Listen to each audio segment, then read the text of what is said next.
Okay, I'm going to give you my take on hell in a minute here, but first I want to start with Sunday Sparks. Now, she's her latest video. I haven't actually watched the video yet, but she's saying something like, "If you support my abusers, you don't support me." Now, I don't know your abusers. All I know is watching you from your YouTube channel. Now, if your abusers have a YouTube channel, I doubt they do. Most abusers don't.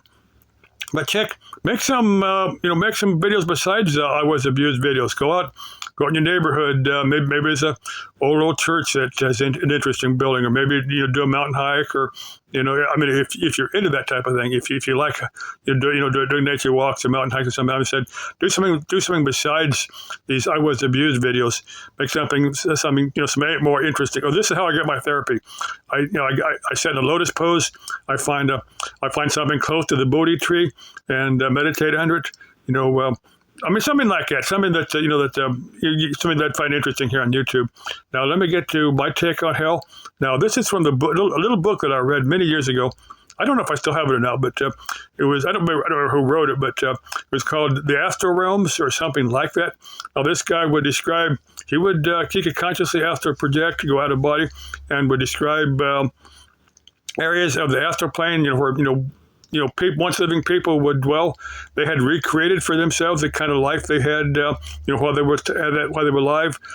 Kind of a existing in denial type of thing.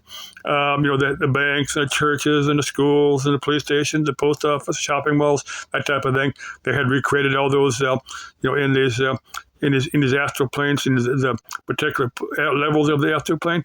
Now, some people had created for themselves a hell, something that could be considered hell. Now, if you watch the movie What Dreams May Come, yeah, that you kind of get a general idea of what I'm talking about here. But that's kind of based upon the same thing. People are the hell, but is not created by a God as a form of punishment, but hell was created by the people that believe in hell and believe that they've done something to be there. That's kind of my take on hell. I don't personally believe in the devil or hell. I mean, not in the Christian sense, not in the sense as a punishment from God.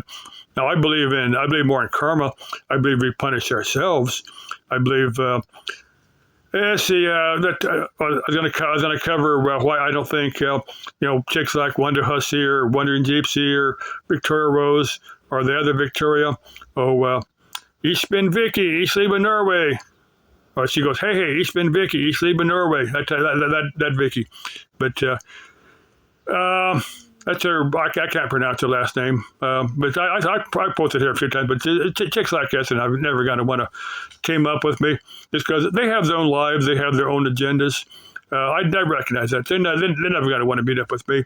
But I'm more shutting up the people that might. There's going to be one or two people out there that's going to say I'm gay or something. So I periodically got to talk about setting a chick on my lap and playing with her till I make her all happy. I got to periodically do something like that, or stripping her clothes off and kissing her all over. I don't do that every now and then.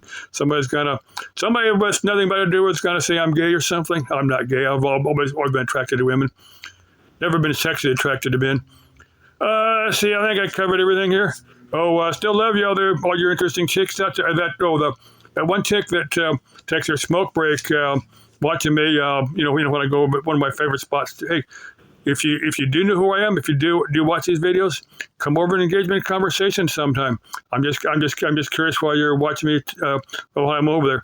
But what I'm really looking for is a little bit older chick that they want to do that Route 66 thing. She's got a piece of American history. It's going to drive the Route 66 before the 100th year anniversary of the Route 66, and she's a gearhead, and she wants a gearhead to go with her to help her keep things going.